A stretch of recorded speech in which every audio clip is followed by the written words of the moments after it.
우리가 살고 있는 세상을 가만히 살펴보면 참 악한 모습이 많다. 물론 선한 사람들, 선한 모습이 많이 있기도 하지만 선한 모습보다는 악한 모습들이 참 많은 것을 우리가 경험하게 됩니다. 남의 것을 빼앗는 사람들, 남의 것을 빼앗는 것을 아주 좋아하는 그런 사람들, 그래서 남의 것을 빼앗기를 안달하는 그런 사람들의 모습이 우리 주변에 참 많이 있는 것 같아요. 성경에도 보면 속고 속이는 그런 사람들의 모습이 참 많이 나오고 있죠. 유다와 다말, 오늘 본문에 나와 있는 이 창세기 38장에 있는 유다와 다말, 유다는 다말의 시아버지고 다말은 유다의 며느리잖아요. 근데 시아버지와 며느리와의 이 관계 속에서 서로 속이고 또 속이는 그런 모습들을 우리가 볼 수 있어요. 남을 속이는 것도 아니고 가족을 속이고 가족에게 상처를 주고 가족에게 아픔을 주는 그런 모습들을 우리가 보게 되는 거죠. 그런데 이렇게 유다와 다말이 서로 속고 속이는 이런 삶을 살았음에도 불구하고 하나님께서는 그런 과정들조차도 하나님의 뜻을 이루는 하나의 방편으로 삼으셨다는 것을 우리는 성경을 통해서 알 수가 있습니다. 자, 그러다 보니까 무슨 문제가 생기냐면 사람들이 종종 그렇게 생각하는 거예요. 아, 우리가 악을 행해도 되는구나. 우리가 그냥 엉망진창으로 살아도 상관이 없구나. 그래도 좋으신 하나님이 그 모든 것들을 잘 이끌어 가시니까 내가 어떻게 살든 상관이 없을 거야. 이렇게 생각할 수도 있다는 거예요. 그런데 성경은 또 그렇지 않아요. 물론 하나님께서 우리가 지은 죄, 우리의 악, 우리의 잘못한 것, 그것조차도 악을 선으로 바꿔서 하나님의 뜻을 이루어 가시는 것은 분명해요. 그렇다고 해서 우리가 악을 행하고 하나님의 뜻을 거스리고 아무렇게나 살아도 된다는 말이냐? 그것은 절대로 그렇지 않아요. 이 모든 악에 대해서는 반드시 하나님께서 심판하시는 것을 볼 수 있기 때문에 그런 거예요. 하나님은 하나님의 뜻을 이루기 위해서 사람들 때문에 하나님의 뜻이 꺾이고 하나님의 뜻이 잘못되는 것, 그거 보고 있지 않으시는 분이다. 자, 그러면 오늘 창세기 38장에 나와 있는 이 유다와 다말의 모습을 우리가 다시 한번 생각해 보고, 우리가 이 땅에서 하나님의 백성답게 산다는 것은 어떻게 사는 것인가, 그런 교훈을 얻을 수가 있을 거예요. 유다는 과부가 된 며느리 다말을 잘 보살펴야 될 책임이 있잖아요. 시아버지로서 며느리로 들어왔다고 한다면 이 며느리를 잘 돌볼 책임이 있어야 되는 거죠. 특별히 첫째 아들과 결혼한 다말이 남편이 일찍 죽잖아요. 이 유대 풍습에 의해서, 계대법에 의해서 둘째 아들이 형수인 이 다말과 결혼 다시 했는데 이 둘째도 죽게 됐잖아요. 그러니까 첫째, 둘째가 다 죽어요. 셋째 아들이 있는데 나이가 너무 어려요. 이 셋째 아들이 장성해서 이 다말과 결혼하려면 시간이 좀 걸린다고요. 그러면 이 시아버지 유다의 입장에서는 이 며느리의 그런 모든 과정들을 되돌아보면서 어떻게든지 며느리에 대한 배려가 필요하고 또 며느리에 대한 어떤 살 길을 살펴봐주는 것, 이런 것이 며느리를 향한 시아버지로서 당연한 모습 아니겠습니까? 그죠? 그런데 유다는 자기 두 아들을 죽은 이 이유 때문에 셋째 아들을 유대 풍습의 계대법에 의해서 주겠다 말은 했지만 주지 않는 거예요. 아들을 또 잃을까 봐 그런 염려도 있겠었죠. 아무튼 이 시아버지는 이 며느리에 대한 보호해야 될 그런 책임들을 전혀 하고 있지 않는 거예요. 자, 그러다가 이 유다의 가정에 또 불행이 닥치는데 그것은 무엇입니까? 유다의 아내가 죽게 되는 거예요. 두 아들까지 잃었는데 아내까지 잃으니까 이 불행이 겹치다 보니까 유다로서는 사실 정신이 없는 거죠. 그래서 친구들의 위로를 받으며 딥나라는 동네를 가게 되지요. 다말은 자기 아버지, 시아버지를 생각할 때마다 너무 섭섭하죠. 자기 시아버지가 자기에 대한 어떤 배려도 없고 자기를 돌보지 않는 그런 모습들. 그래서 이 다말이 이 마음속에 분노를 갖게 됩니다.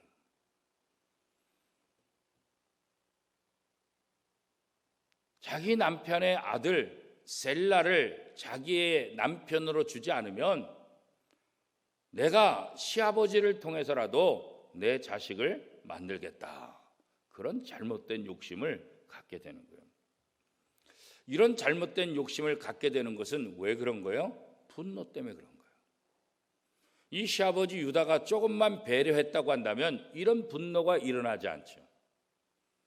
그런데 시아버지 입장에서는 자기 편리할 대로 자기의 이익은 다 챙기면서 며느리에 대한 배려는 하나도 하고 있지 않는, 자기 것은 다 챙기면서 며느리 것은 다 짓밟아버리는 그런 상처로 인해서 시아버지에 대한 분노가 일어나게 되는 거죠.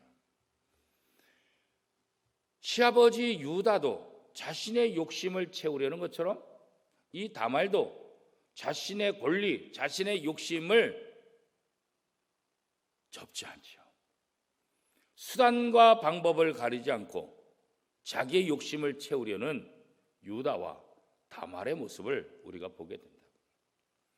그런데 방법이야 다르겠지만 오늘 우리들의 삶 속에서도 보면 자기가 원하는 것을 얻기 위해서, 목적을 이루기 위해서 수단과 방법을 가리지 않는 그런 삶의 길을 가는 사람들이 얼마나 많이 있습니까? 그렇죠? 다른 사람에게서뿐만 아니라 사실 내 속에서도 수단과 방법을 가리지 않고 내 목적만 이루면 된다, 내 소원만 이루면 된다, 이렇게 생각할 때가 얼마나 많이 있어요. 악한 행동으로 나아가지 않을 뿐이지 이 마음속에는 그런 생각을 할 때가 참 많이 있었잖아요. 그렇죠? 다말은 자신에게 상처를 주고 자신에게 셋째 아들을 남편으로 주겠다고 약속했지만 영 아무리 기다려도 셋째 아들을 자기의 남편으로 주지 않는 그런 시아버지의 모습을 보면서 복수하고자 하는 그런 마음들이 갖게 되는 거죠. 그러다가 소문에 의해서 자기 시아버지 유다가 아내가 죽은 다음에 친구와 함께 딥나로 온다, 이 소문을 듣게 되는 거예요. 이 소문을 듣고 다말은 즉각적으로 행동에 옮기죠. 어떤 행동이요? 과부의 옷을 벗어버리고 율락 여성으로 변신을 하는 거예요. 그렇죠? 왜 유다에게 이렇게 접근을 해야 됐을까? 창세기 38장 13절 14절 말씀 우리 한 목소리로 같이 한번 읽어보겠습니다. 창세기 38장 13절 14절 시작. 어떤 사람이 다말에게 말하되 내 시아버지가 자기의 양털을 깎으려고 딥나에 올라왔다 한지라. 그가 그 과부의 의복을 벗고 너울로 얼굴을 가리고 몸을 휩싸고 딥나길 곁 에나임 문에 앉으니 이는 셀라가 장성함을 보았어도 자기를 그의 아내로 주지 않음으로 말미암음이라. 그런 거죠. 그러니까 계대법에 의해서 자기 남편이 죽고 둘째 아들과 결혼했는데 그도 죽고 셋째가 있는데 그 셋째를 아들로 준다고 약속했는데 아무리 기다려도 그 셋째를 주지 않는 것 때문에 기다리다 지쳐서 그 지침이 뭐가 되는 거예요? 분노가 일어나서 내가 시아버지에게 보복하리라, 복수하리라. 셋째 아들을 내 남편으로 주지 않으면 내가 시아버지를 속여서 시아버지와 동침함으로 시아버지를 통해서 내 자식을 낳을 것이다. 내 남편의 자식을 낳을 것이다. 이런 생각을 하게 됐다는 거죠. 다말은 이것을 위해서 아주 치밀하게 계획을 세운 거예요. 그리고 결국 그 치밀한 계획대로 시아버지 유다와 동침을 하게 되고 자식을 낳게 되죠. 자, 이것을 보면 이 분노가 얼마나 무서운가, 또 자기의 자식을 낳고자 하는 이 욕망이 얼마나 무서운가, 그런 것도 우리가 다시 한번 생각해 볼 수 있어요. 우리 주변에도 보면 가진 사람이 만족한 사람이 거의 없어요. 그죠? 남들이 생각할 때 많이 가졌다 그러는데 이 정도면 충분히, 이런 사람 없다. 객관적으로 보더라도 많이 가졌는데 그 사람 얘기 들어보면 늘 없대. 늘 부족하다고 생각해. 그죠? 그래서 더 많이 얻으려고 악한 생각하는 사람들은 남의 것을 더 뺏어서라도 자기의 부를 더 키우기를 원하는 그런 사람들이 참 많이 있잖아요. 또 없는 사람들은 내가 없는 것에 만족하지 않고 이 없는 것을 무엇으로 생각하냐면 빼앗겼다라는 또 생각을 하게 돼요. 그래서 빼앗긴 것을 내가 다시 찾아야 된다, 이런 것 때문에 또 분노가 일어나게 되고, 또 수단과 방법을 가리죠. 수단과 방법을 가리지 않고 남의 것을 뺏어오고, 수단과 방법을 가리지 않고 남에게 빼앗겼다고 생각하는 것을 다시 되찾으려고 하는. 그러니까 우리가 살고 있는 이 세상이 그냥 공정한 경쟁 사회가 아니라 악으로 가득한, 서로 뺏으려고 하고 빼앗아 오려고 하고 안 뺏기려고 하는 그런 모습들이 우리의 도처에서 계속해서 일어나는 것을 볼 수가 있지요. 우리가 남을 속이고 빼앗고 이런 삶은 하나님이 원하는 방법이 아니잖아요. 하나님의 사람들은 남을 속이고 빼앗아오는 것, 빼앗겼다고 생각하는 것을 또 찾으려고 또 악을 행하는 것, 이 모두 다 하나님의 방법이 아니에요. 하나님은 이렇게 빼앗고자 하는 생각, 또 빼앗은 것을 찾아오고자 하는 수단과 방법을 가지 않고 이런 삶을 사는 것을 멈춰라. 그리고 성경은 우리에게 말씀하시기를 내가 있는 것에 만족하라, 자족하라. 그래서 예수님께서도 주기도문에 보면 오늘 필요한 양식을 구하라 그랬지 더 욕심으로 구하라 그랬잖아요. 광야에서 이스라엘 백성들이 생활할 때도 만나와 메추라기를 줄 때도 그날 필요한 양식을 주셨지 잔뜩 쌓아놓고 그것을 가지고 그렇게 음식을 먹으라고 얘기한 적이 없잖아요. 그죠? 그날 필요한 것들, 일용할 양식들, 그죠? 일용할 양식들. 그런데 우리들은 다른 사람과 비교하다 보니까 이 일용할 양식에 만족을 못하는 거예요. 나보다 더 가진 사람, 나보다 더 쓰는 사람, 나보다 더 좋은 거 있다고 생각하는 사람 견디지를 못하는 거예요. 자꾸 남들과 비교하다 보니까 무슨 생각이 들어요? 만족이 안 되는 거예요. 자족하지 못해요. 그러다 보니까 또 빼앗아 오는 거예요. 안 뺏기려고 또 발버둥 치는 거예요. 빼앗긴 사람은 다음에 더 많이 빼앗아 오는 거죠. 우리의 삶이 이렇게 서로에 대한 욕심 때문에 참으로 힘든 삶을 살 수밖에 없는 거예요. 성경은 우리에게 너 있는 것에 만족하고 오히려 다른 사람에게 나눠주는 삶을 살아라. 하나님 자신이 나누는 삶을 사셨잖아요. 독생자 예수 그리스도를 우리에게 보내주셨잖아요. 우리를 위해서 독생자를 주셨잖아요. 그죠? 하나님의 입장에서는 가장 안타까운 것, 가장 아까운 것, 가장 마음이 아프잖아요. 그런데 우리를 위해서 주신 거예요. 이게 하나님의 사랑이다 그랬잖아요. 남아서 나눠주는 것이 아니라 내게 아깝지만 다른 사람을 생각하면서 나눠주는, 그게 사랑이라는 거예요. 물론 남아서 나눠주는 것도 참 귀한 일이죠. 남아도 안 나눠주는 사람이 얼마나 많아요. 그죠? 그런데 남아서도 아니라 나도 부족하고 나도 힘들지만 나보다 못한 사람을 생각하면서 나눌 수 있는 것, 이게 진짜 사랑이라는 거죠. 이 다말의 이런 모습을 나중에 유다가 알게 되죠. 자기가 무슨 죄를 저질렀는지 깨닫게 되잖아요. 그리고 나중에 자기가 잘못한 것을 용서를 구하고 후회하는 모습이 있죠. 창세기 38장 26절 말씀에 보면 유다가 그것들을 알아보고 이르되 그는 나보다 옳도다.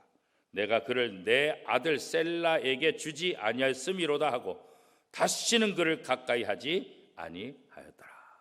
그래서 뒤늦게 유다는 자기의 잘못을 인정, 그리고 자기 때문에 며느리가 이런 분노를 가지고 있었다는 것도 인정하게 되는 것을 볼 수가 있죠. 자, 오늘 우리의 삶을 한번 되돌아보십시다. 나는 어떤 삶을 살고 있는가? 우리의 인생이 남의 것을 빼앗아 오는 그런 일에 힘쓰는 그런 인생인가? 아니면 빼앗겼다고 생각하는 그런 것에 대해서 되찾아오기 위해서 애를 쓰고 있는가? 그잖아요. 많이 가진 사람들은 더 많이 갖기 위해서, 약한 자들은 끊임없이 또 빼앗긴 것에 대한 그런 아쉬움과 또 그런 것 때문에 또 수단과 방법을 가리지 않고, 그죠? 이런 모습이 정말 하나님이 원하시는 삶일까? 그렇지 않잖아요. 그죠? 하나님께서 우리에게 원하시는 것은 우리의 삶이 남의 것을 빼앗아 오는 삶도 아니라 빼앗긴 것을 찾아오는데 열심히 사는 그런 삶도 아니라 우리 삶에 주어진 것에 만족하고 한 번뿐인 인생을 내 것으로 축적하는 인생이 아니라 비록 적지만 내 것을 나눌 수 있는 그런 삶을 살아가는 성도, 하나님은 바로 그런 성도를 원하는 거예요. 하나님의 말씀을 실천하면서 하나님께서 내게 준 그 기회를 수단과 방법을 가지고 악을 행하는 데 사용하지 말고 선을 행하는 데, 특별히 선을 나누고 베푸는 데 사용되는 그런 인생이 되기를 원하는 거죠. 왜냐하면 우리의 인생이 짧기 때문에 그렇죠. 야곱이 바로 앞에 섰을 때 바로가 야곱에게 내가 몇 살이냐라고 물어봤을 때 내 나이가 130살인데 내 인생은 정말 험악한 삶이었습니다. 이렇게 고백합니다. 오래 사는 것 중요하죠.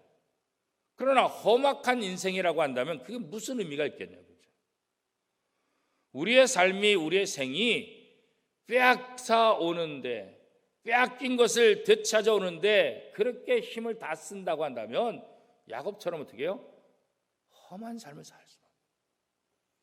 아버지 속이고 형 속이고 장자권을 빼앗기 위해서 얼마나 노력을 많이 했어요. 그죠?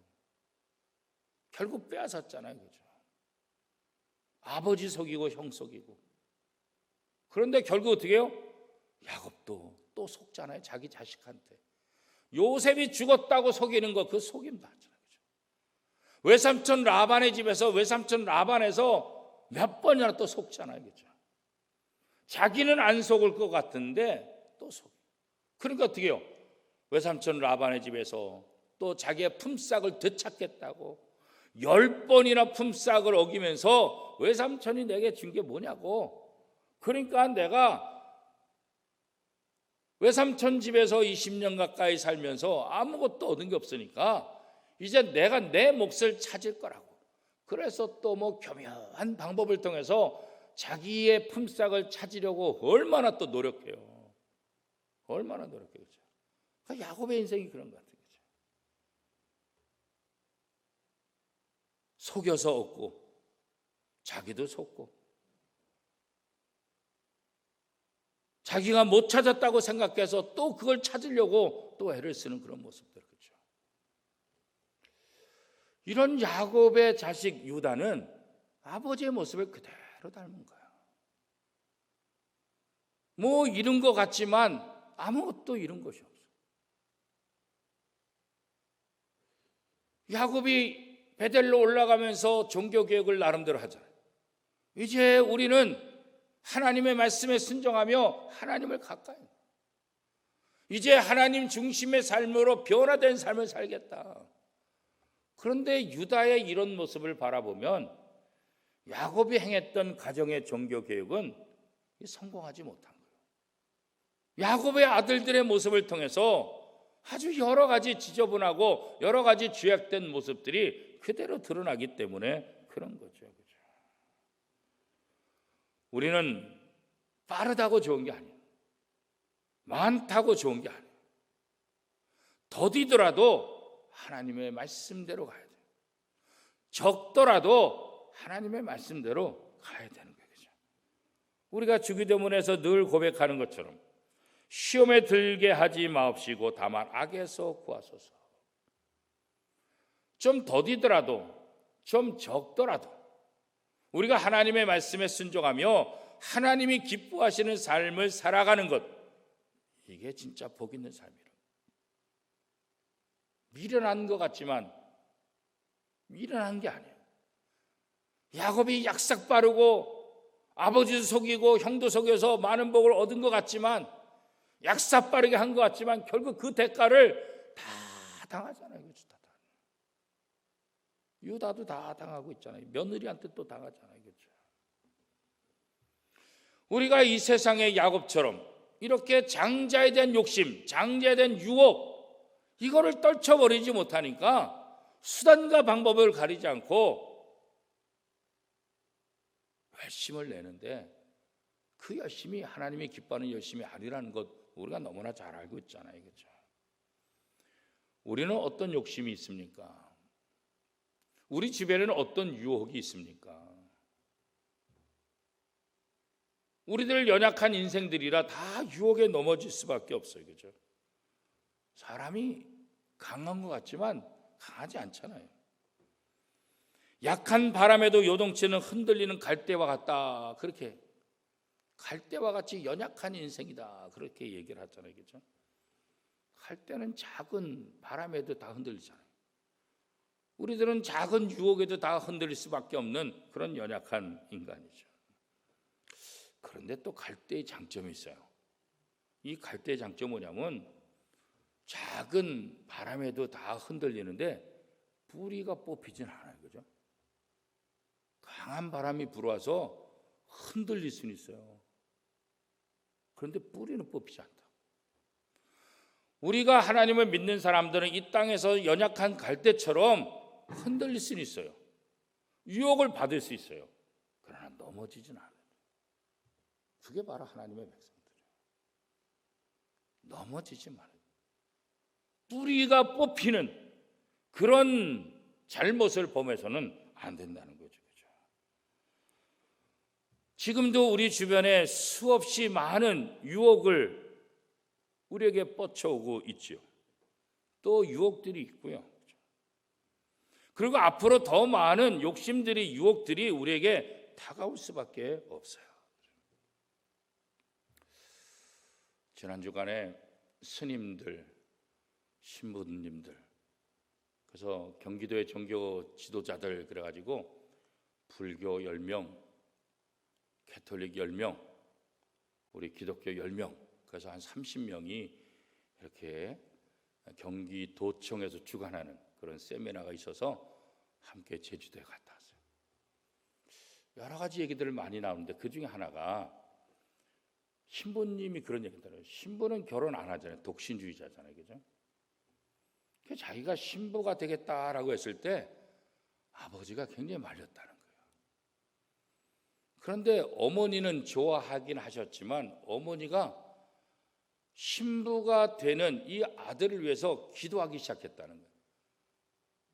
그래서 그 기도 제목, 어머니가 자기를 위해서 기도하는 그 기도 제목을 얘기해 주는데 깜짝 놀랐어요.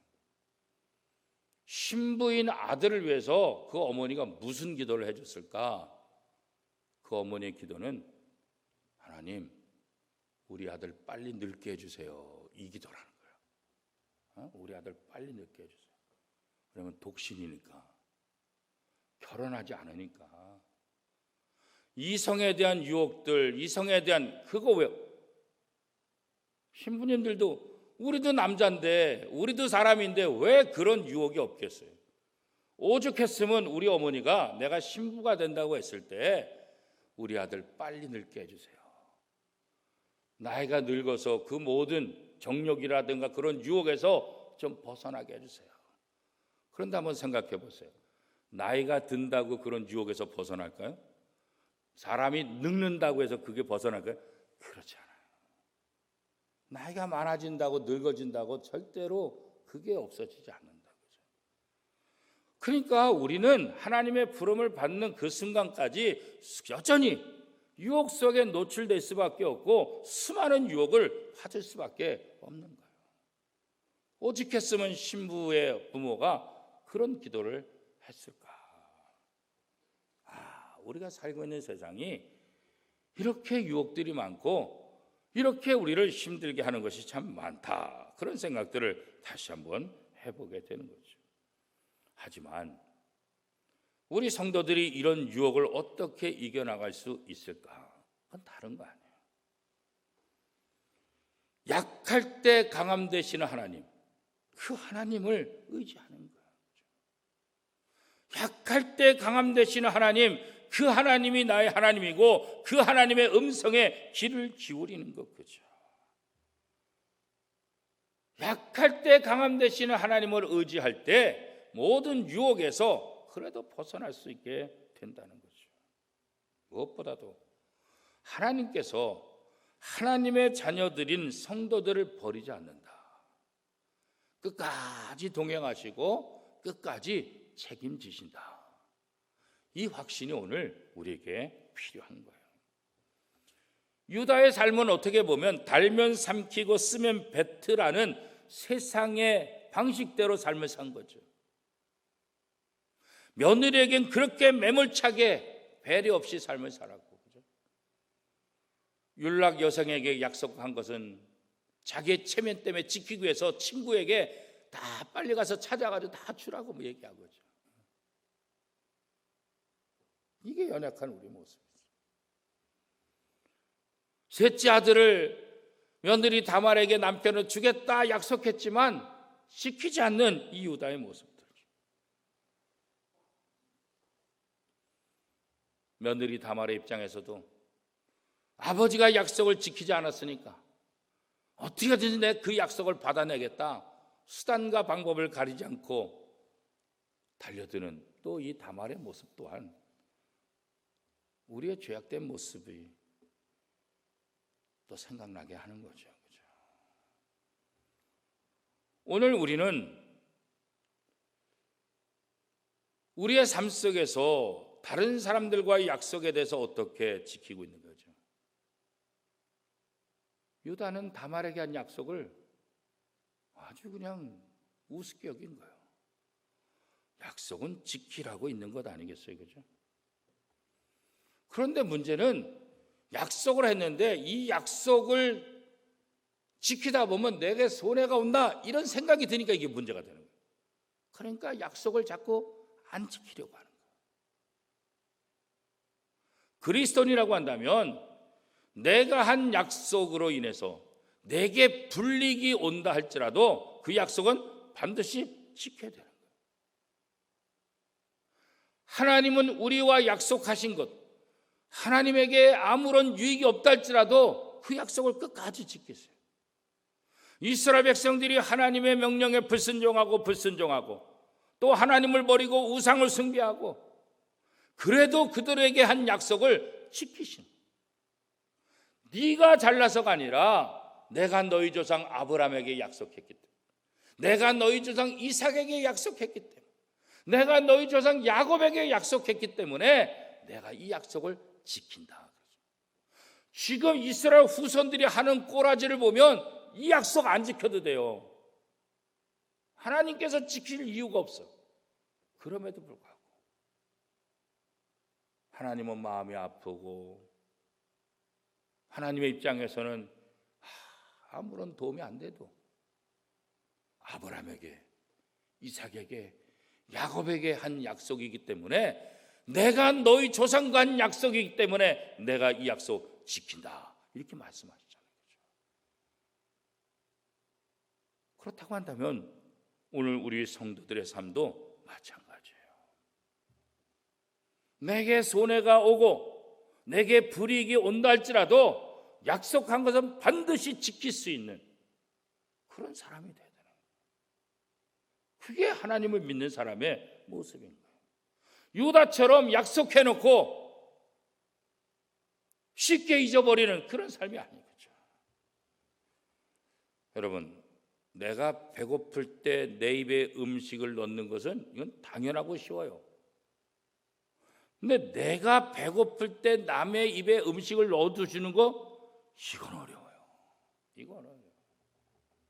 내가 남을 때 남에게 베푸는 건 그래도 이건 좀 나아요. 근데 나도 힘들고 어려운데 남에게 베푼다는 거, 이거 어려운 거죠. 그런데 예수 그리스도의 사랑은 바로 그런 거예요.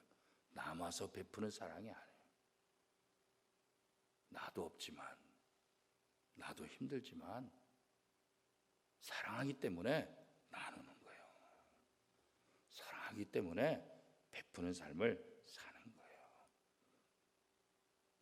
우리의 삶 속에 이 땅에 수없이 많은 약속들이 행행되잖아요. 나라 간의 약속도 있고, 지자체 간의 약속도 있고, 정치인들 간의 약속도 있고, 부모 자식 간의 약속도 있고, 친구 간의 약속도 있고, 회사에서의 약속도 있고, 우리 수없이 많은 약속이 있어요. 그런데 이 죄악된 본성을 가진 사람들에게 있어서 이 약속을 잘 지키기보다는 어떻게든지 약속을 지키지 않으려고 하는 그 나쁜 본성이 우리 속에 있다는 거예요. 아니, 수없이 약속을 해도 자기한테 유리한 것만 골라서 약속을 지키는 거죠. 이 유다가 그랬습니다. 다말에게 한 약속은 안 지키고 율락 여성에게 한 약속은 자기의 명예 때문에 끝까지 지키고, 끝까지 지키려고 하는 모습 있잖아요. 골라가면서 자기에게 유리한 것만 지키려고 하는 것도 그렇죠. 그러나 성도는 달라야 하는 거예요.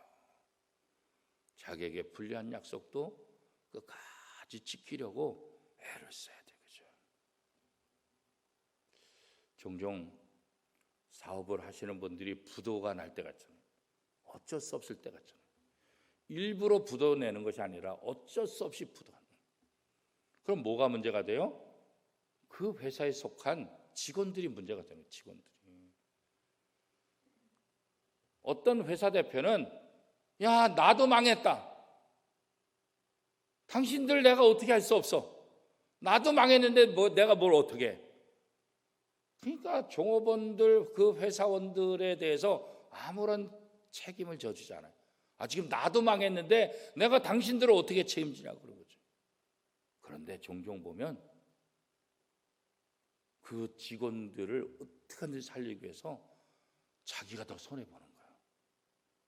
그리고 나를 믿고 이 직장에 와준 그 사람들 한 푼이라도 더 건질 수 있도록, 조금이라도 그 사람에게 피해가 안 가도록, 내가 오너고 내가 사장이라 내가 잘못해서 이 사람들이 피해 본다고 그 사람들을 위해서 더 조금이라도 손해를 덜 보게 하기 위해서 애쓰는 그런 분도 있더라고요. 그렇죠? 오늘 나는 예수 믿는 사람으로서 이 땅에서 어떠한 삶을 살고 있는가, 그런 거죠. 유다처럼 세상의 방식대로 달면 먹고 쓰면 뱉어버리는 그런 방식의 삶을 사는 것, 이게 성도의 삶이 아니라 세상의 방식에 역행해서 세상 사람들이 볼 때 미련한 것처럼 보이고 세상 사람들이 볼 때는 왜 바보짓 하는 거냐고 말할 수 있을지 모르지만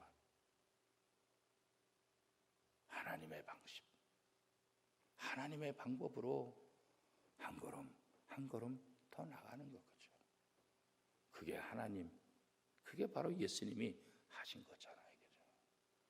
사랑하는 성도 여러분, 유다와 다말, 그들의 삶의 패턴을 우리가 과감히 벗어버리고 세상에 역행하는 방법, 하나님의 방법, 하나님의 말씀을 의지하고 나아가는 방법, 이것이 바로 우리가 걸어가야 될 진짜 길이고 하나님이 기뻐하시는 길이라는 거예요.